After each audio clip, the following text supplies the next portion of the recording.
Bon bah les gars, deuxième nuit, on est toujours en guerre. Alors je suis toujours avec Xavier. T'as passé la nuit dehors là? Ouais, là, ça a attaqué de bonne heure hein, cette nuit là. Ouais. Alors raconte ta nuit. Bah écoute, c'était pas prévu comme ça, mais à partir de 10h30 ça commençait déjà assez bas.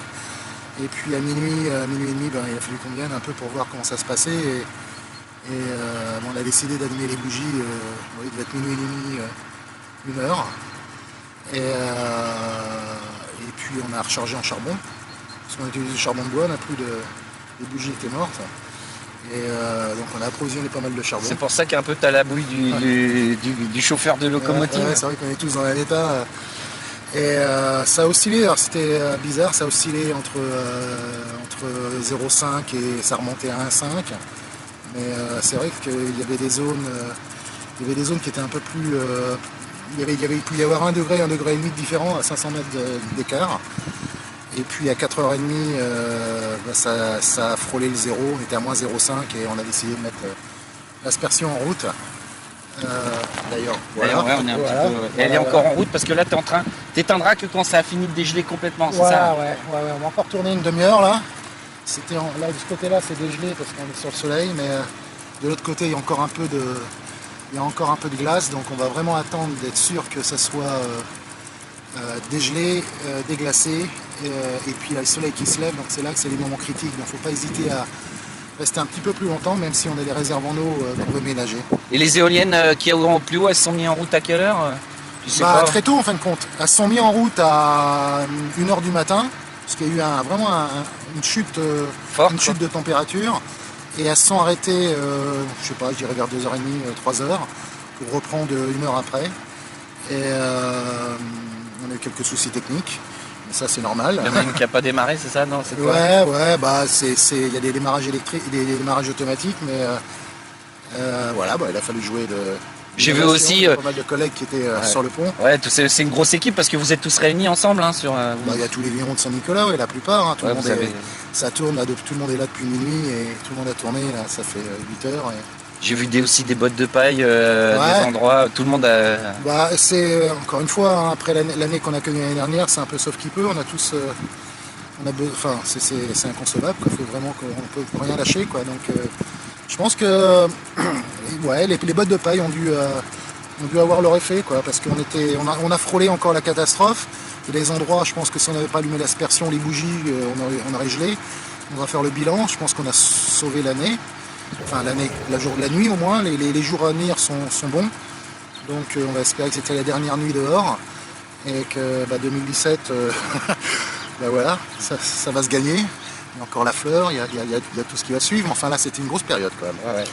C'est un moment clé. Bon, je vois que vous avez, j'ai vu un petit peu, il y a un petit...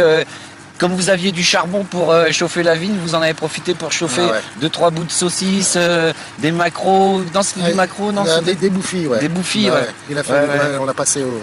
Puis, et on se réchauffe à quoi quand on est dans la vigne? J'ai cru voir quelques bouteilles de blanc, un petit peu de Touraine, tout ça. Le matin, quelques Touraines, des Touraines de chez Grosbois, des Montluis de chez Vescoff. Ouais, j'en ai goûté un ou l'autre et c'était pas mal, hein, ça réchauffe bien en fin de compte. Ça fait du bien, il y avait du pelé aussi à certains moments, et puis un peu de lino. Donc on peut conclure que l'aspersion c'est bien, l'eau c'est bien pour la vigne, mais le vrai antigel du vigneron c'est quand même... du muscadet, du chenin, du sauvignon. Voilà, du melon de Bourgogne et chenin, c'est les vrais antigels du vigneron. Hein. Ouais. Je te remercie, puis là on croise les doigts que ce soit... Que ce soit la dernière fois, puis là on vit le meilleur moment de la nuit, là c'est maintenant, là, quand le soleil se lève. Je te remercie. À bientôt. Il y a un truc que les gens comprennent pas, il y en a plein qui me demandent, il gèle tout l'hiver, et puis ça paraît pas être si grave, et puis pourquoi est-ce qu'à ce moment-là, là, au mois d'avril, d'un seul coup, ça devient grave pour la vigne que ça gèle?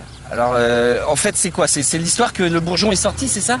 Exactement, ouais. Durant l'hiver, le bourgeon est pas sorti. Là, on a la végétation, il y a toute la partie verte du bourgeon qui s'est développée en début de printemps, et c'est elle qui est fragile. Et c'est elle qui ne veut pas recevoir de glace, qui ne veut pas geler. Hein. Alors qu'en hiver, le bourgeon n'est pas sorti, d'ailleurs on n'a pas taillé. Hein. Et alors ça peut être dangereux pour la vigne quand même, parce que Si on a des moins 15, à partir de moins 10, moins 15, enfin à partir de ça, là on peut avoir des cèpes qui peuvent claquer parce que c'est tellement froid. Mais enfin, il y a longtemps que c'est arrivé chez nous, c'est arrivé il y a peut-être une cinquantaine d'années. Hein. Mais quand on arrive au printemps, que les pousses vertes sont sorties, ben, on est fragile à partir de moins 2, moins 2,5, c'est là que ben, c'est à risque. Donc c'est pas du tout les mêmes gels, hein. On parle pas de... D'accord, c'est pour ça qu'en fait, le gel de maintenant, c'est un gel qui est vraiment délicat, parce que comme la végétation est sortie, si ça gèle, et ben là, c'est la partie qui allait faire la grappe qui va être gelée, et donc il n'y aura pas de raisin. Exactement. Voilà. Donc 2 gelées bien différentes, sur 2 saisons bien différentes. D'accord. Donc l'hiver, si ça gèle, ça peut être grave, mais c'est rare, mais c'est pas forcément grave. Mais par contre, au printemps, quand c'est débourbé, c'est ça qu'on dit? Débourré. Débourré. Ouais. On dit débourré. Débourré. Ah bah génial. Donc quand c'est débourré, et ben là, faut faire attention. Voilà, débourré. Alors là, c'est plus que débourré. Hein. On est à 4 feuilles étalées, 4 ou 5 feuilles. Mais d'habitude, à cette période-là de l'année, c'est pas si sorti. On a de l'avance cette année. On a de l'avance. On a 2 semaines d'avance et on aimerait bien les garder comme ça. Parce que c'est généralement signe de belles récoltes, bon vin. Mais bah là, c'est bien parti. Hein. Ouais.